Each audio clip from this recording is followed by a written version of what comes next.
morning. Welcome to Over the Target. I'm Lee Smith, and thanks so much for joining us this morning. We have a really important and really fascinating show. We're going to get you some detail on something you're not hearing a lot about here in the United States. And it's actually information about the prosecutor, the special prosecutor that Joe Biden's Justice Department has named to investigate Donald Trump. That man's name is Jack Smith.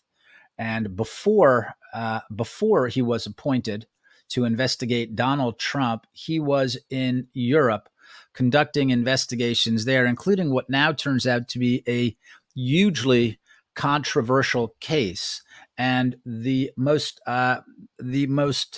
qualified, the best person to explain what's going on, and the person who brought this to our attention, is the fantastic former ambassador, U.S. ambassador to Germany, Mr. Richard Grenell.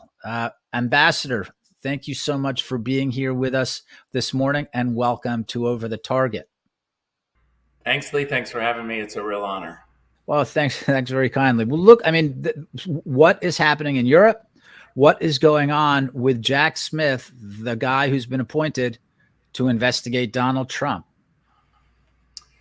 Well, I think it all started this week where a lot of Western media outlets started to pay attention because the Prime Minister of Albania was speaking before the Council of Europe and really chastised the Council of Europe for allowing the president of Kosovo to remain in jail on trumped-up charges. He's in The Hague. The court case is winding through The Hague. And the president of Kosovo, Hashim Thaçi, has been there for years, lingering, and the charges are weak and trumped up, and the prosecutor put him there is Jack Smith. And so I think a lot of people are trying to dig through now and say, what's going on? Now, look, this is a very dense case. I think viewers need to do their own research on this. Mm-hmm. It's not super sexy. It's not going to be able to be told in 30 seconds. You're not going to understand it in 1 minute.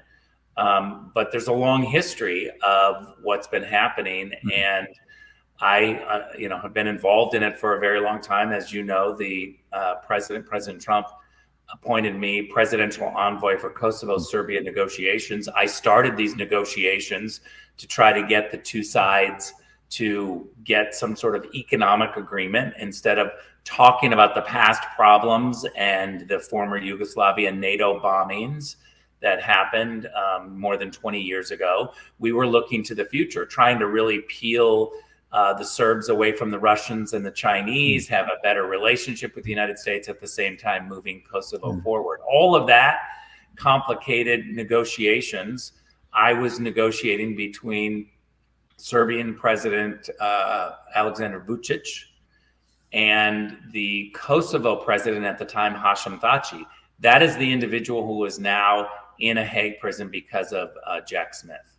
Well, first of all, I want to underscore those negotiations, because this was a real achievement and an under-recognized achievement of the Trump administrations. And you in particular, since you were the negotiator, you deserve special credit for that. So really important. And we forget all the time about the attention and the efforts the Trump administration, great envoys like you, devoted to trying to bring peace to different places around the world, not just the Middle East. That gets some attention, but right here in a place that we remember throughout the 90s was suffering greatly. Thank you for that, Lee. It's important to note that the Balkans is incredibly focused. The people are constantly critiquing every move. I have absolutely been critiqued and complimented by both sides. In fact, I think I'm the only person in the world to have received the highest medal of honor from both Kosovo and Serbia. Wow. That alone is an achievement. No, because most of the times people say, well, if you're being criticized by both sides, you must be doing something wrong, which is not true. It might just mean you're totally wrong. But if you're praised and recognized by both sides, that means you've done something right. So congratulations. Yeah. Thank you. If you can explain, what were the charges, and how did we get to the point where he was being investigated? Look, whenever I talk about this, I really try to emphasize to people, you have to go do your own research, challenge everything that I say. This is my view of being involved for a very long time, and nobody should just regurgitate what I say and believe it. But this is a long, complicated history in the Balkans. The war, the bombing that started in 1989, there are lots of different views. It was a war. There's lots of war crimes that people were accused of doing, and there was lots of investigations of those war crimes. So I spent 8 years at the UN, and the UN launched investigations of what had happened. Lots of charges again of war crimes on both sides, and this international court was established to work through the details. And here are the facts, Lee, is that we spent decades, millions of dollars of U.S. taxpayer dollars, decades of prosecutors looking at details, interviewing witnesses. And the prosecutor at The Hague before Jack Smith resigned and said, I've investigated for years, I've spent millions of dollars, and there's nothing here.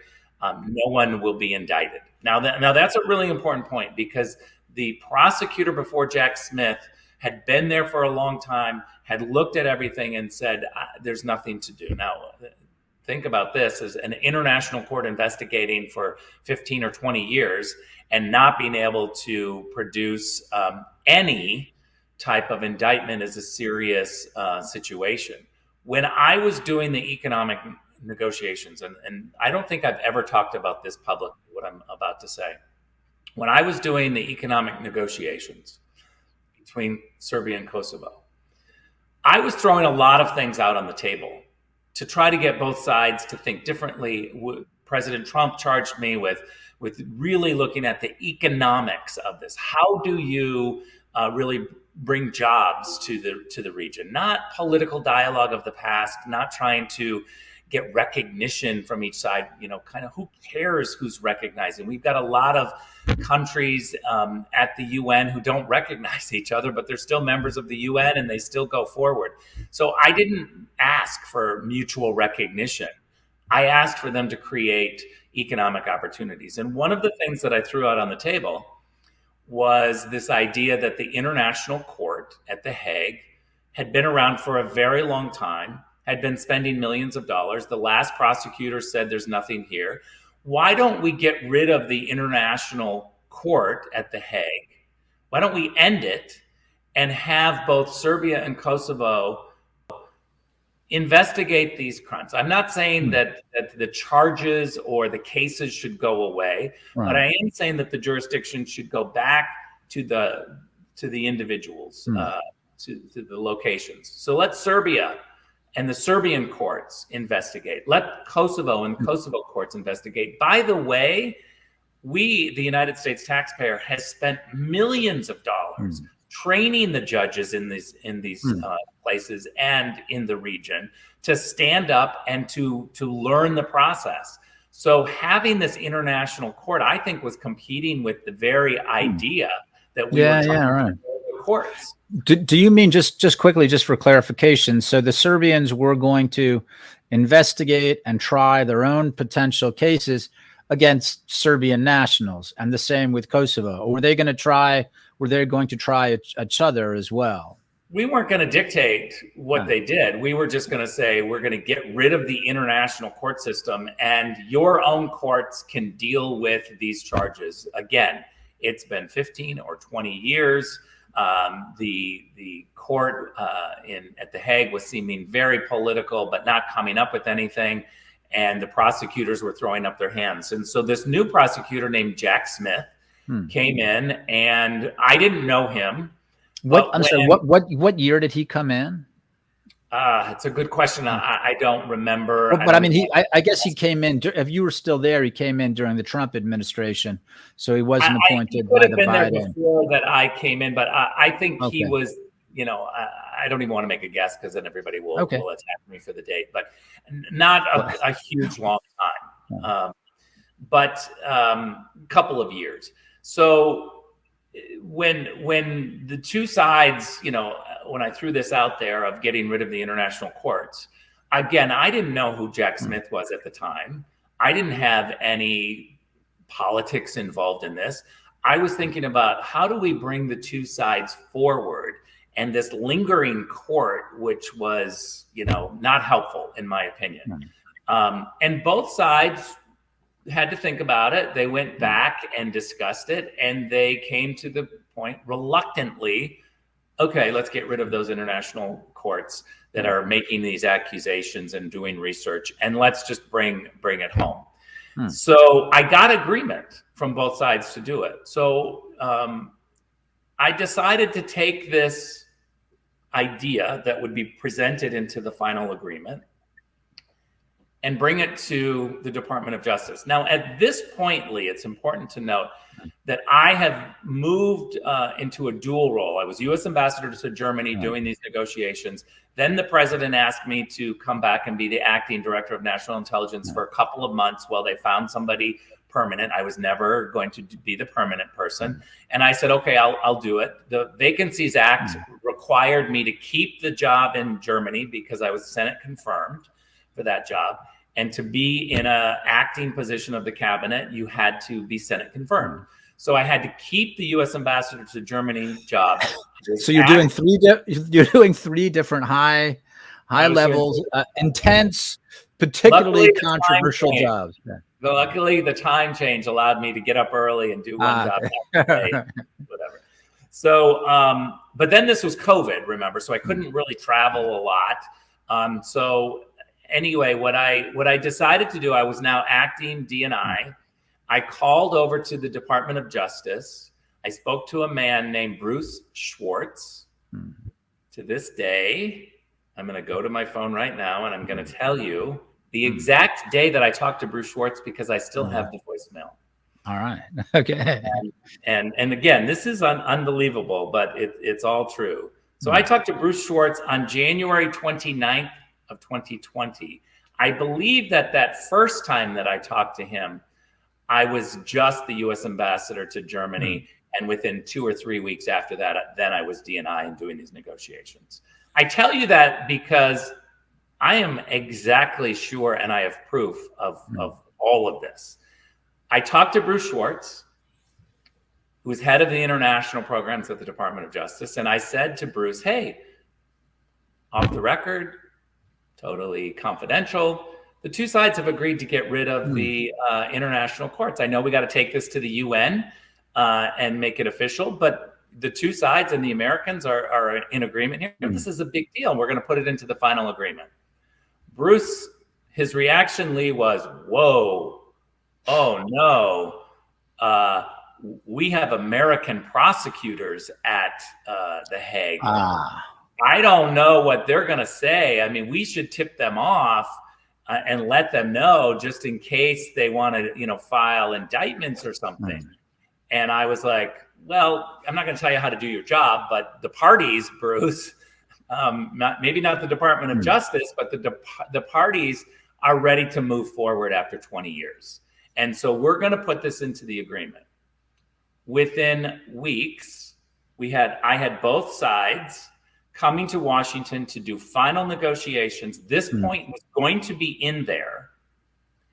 And what happened?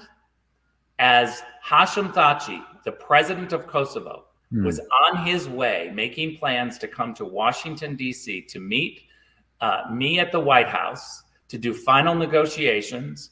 And if we concluded the negotiations, to meet with President Trump to sign this, Hashim Thaçi was indicted by the court. Wow. Jack Smith indicted the president of Kosovo on his way to negotiate to get rid of Jack Smith's job at The Hague. We had agreement to get rid of the courts. Now, again, for all the smarty pants people who want to understand this issue, the international court would have had to be dissolved at the UN, but when the United States, who's paying for the court, brings forward this idea and the two parties agree, this would have been a done deal at the UN Security Council. And so the timing was still weeks away to get rid of the court. But I am 100% positive that Bruce Schwartz tipped off Jack Smith and said, Grenell is about to negotiate your job away, the entire court's away.